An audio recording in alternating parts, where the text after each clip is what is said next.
Shalom Bapak Ibu Saudara-saudari yang dikasihi Tuhan. Kembali dalam pesan pastoral, saya mau mengajak kita bersama-sama merenungkan sebuah tema, yaitu menjalani panggilan Tuhan. Bapak Ibu Saudara-saudari, di dalam hidup ini tanpa sadar, kita sering menggunakan ukuran kegagalan atau kesulitan untuk menilai apakah ini kehendak Tuhan, apakah ini jalan Tuhan atau bukan. Semakin sulit kita jalani, kita langsung berpikir bahwa jangan-jangan bukan kehendak Tuhan ya. Atau semakin mudah kita kemudian berpikir, oh berarti ini pimpinan Tuhan. Apakah ukuran dari sebuah penyertaan Tuhan adalah hilangnya rintangan? Apakah jika semua berjalan mulus sudah pasti kehendak Tuhan? Nah, hari ini saya mau mengajak kita bersama-sama melihat dari satu kisah di dalam Nehemia 4 ayat 1-9.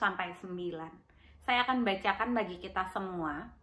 Nehemia 4 ayat 1-9, demikian firman Tuhan. Ketika Sanbalat mendengar bahwa kami sedang membangun kembali tembok, bangkitlah amarahnya dan ia sangat sakit hati. Ia mengolok-olokkan orang Yahudi dan berkata di hadapan saudara-saudaranya dan tentara Samaria, apa gerangan yang dilakukan orang-orang Yahudi yang lemah ini? Apakah mereka memperkokoh sesuatu? Apakah mereka hendak membawa persembahan? Apakah mereka akan selesai dalam sehari? Apakah mereka akan menghidupkan kembali batu-batu dari puing-puing yang sudah terbakar habis seperti ini?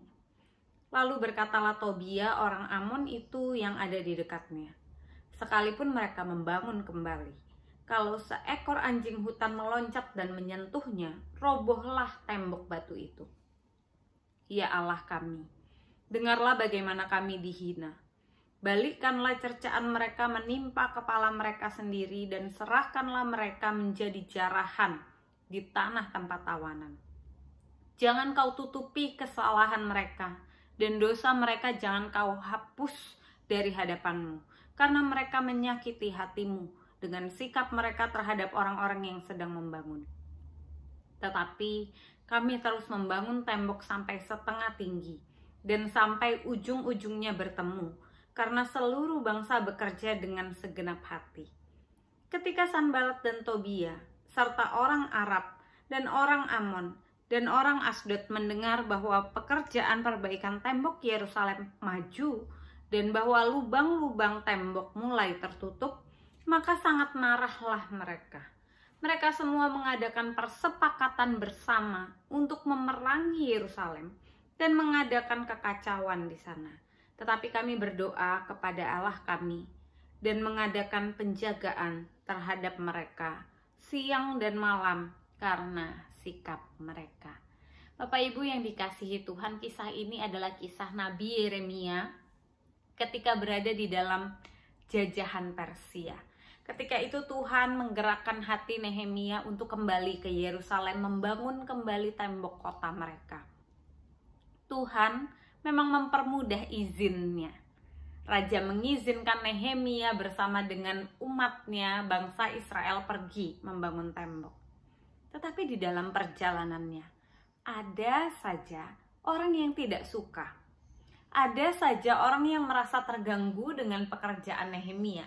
Padahal pembangunan tembok sama sekali tidak mengganggu kehidupan mereka, tidak mengganggu diri mereka, tidak menyentuh pagar tembok rumah mereka. Tetapi keberhasilan Nehemia di dalam mendapatkan izin, di dalam proses jalannya pembangunan, kesehatian umat Tuhan menimbulkan iri hati. Bapak Ibu, tantangan-tantangan yang dihadapi Nehemia bukan karena pekerjaan yang Nehemia lakukan tidak sesuai dengan pimpinan Tuhan. Ini jelas adalah panggilan Tuhan, pimpinan Tuhan.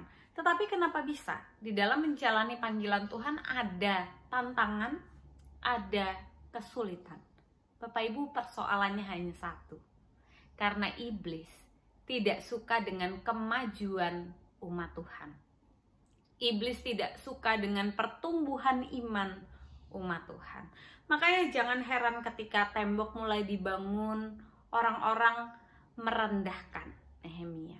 Ketika bangunan setengah tinggi, kebencian muncul, pengaruh-pengaruh negatif, kecurigaan disebarkan untuk melemahkan Nehemia, untuk menggagalkan Nehemia dan orang-orang Israel yang sedang giat bekerja untuk Tuhan segenap hati. Tetapi apa yang dilakukan Nehemia? Dia terus membangun, dia terus mengerjakan panggilan Tuhan sambil berdoa, menyerahkan kepada Tuhan. Apakah Nehemia tidak berbuat sesuatu? Dia berbuat sesuatu. Dia berjaga-jaga. Dia waspada karena ada orang-orang yang siap kapan saja menyerang. Tapi dia tidak berhenti membangun. Apa yang mau kita pelajari dari kisah Nehemia hari ini? Bapak Ibu Saudara-saudari, ketika kita sedang menjalani panggilan Tuhan, mungkin hari ini kita sedang berjuang untuk memiliki kehidupan rohani yang lebih baik.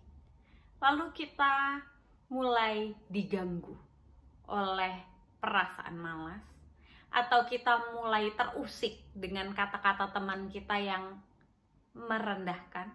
Ngapain sih rajin-rajin ke gereja, rajin amat lu persekutuan, kegiatan ini itu, mau ngapain sih? Atau kita mulai terganggu dengan sikap-sikap orang lain di sekitar kita yang tidak mendukung. Dan kita mulai bertanya, betulkah keputusan saya menjalani panggilan Tuhan ini? Ketika Tuhan memanggil kita, Tuhan tidak pernah salah panggil. Yang perlu kita lakukan seperti Nehemia adalah terus melangkah, terus melakukan bagian kita, terus bekerja dengan giat, sambil terus waspada. Karena tantangan selalu datang. Iblis tidak suka kemajuan terjadi atas umat Tuhan. Sehingga kita harus ingat siapa musuh kita, si iblis. Kita harus waspada dengan hati kita. Jangan mudah terusik. Bayangkan jika ketika Nehemia mendengarkan ucapan Sanbalat dan Tobia yang merendahkan, dia fokus dengan bagaimana cara membalas mereka. Akhirnya dia melalaikan tugas utamanya, membangun tembok. Dan tembok ini terjadi dengan waktu yang sangat cepat. Kenapa? Karena mereka terus membangun dan menyerahkan hal-hal lainnya kepada Tuhan. Menyerahkan orang-orang yang membencinya, komentar negatif tentangnya, orang-orang yang tidak mendukung pekerjaannya kepada Tuhan. Sambil terus bekerja dengan giat dan waspada. Menjaga diri, menjaga hati, melindungi anggota keluarga sambil menyerahkan segalanya ke dalam tangan Tuhan. Mari bertumbuh, jalani panggilan Tuhan. Meski ada tantangan bukanlah bentuk bahwa ini bukan panggilan yang harusnya kita jalani. Bukan, tantangan justru harus meneguhkan kita bahwa di dalam mengikut Tuhan akan ada banyak hal yang terjadi. Tapi percayalah itu semua untuk mendewasakan iman kita dan untuk menjadi kesaksian bagi orang-orang di sekitar kita. Tuhan memberkati, mari kita berdoa. Bapak, seperti Nehemia, ajar kami untuk setia terus membangun kehidupan rohani kami, membangun kehidupan relasi kami dengan Engkau, dengan anak, istri, suami, cucu, menantu, tetangga, setiap orang yang Tuhan percayakan hadir di sekitar kami. Biar mereka juga boleh melihat kemuliaan Kristus nyata.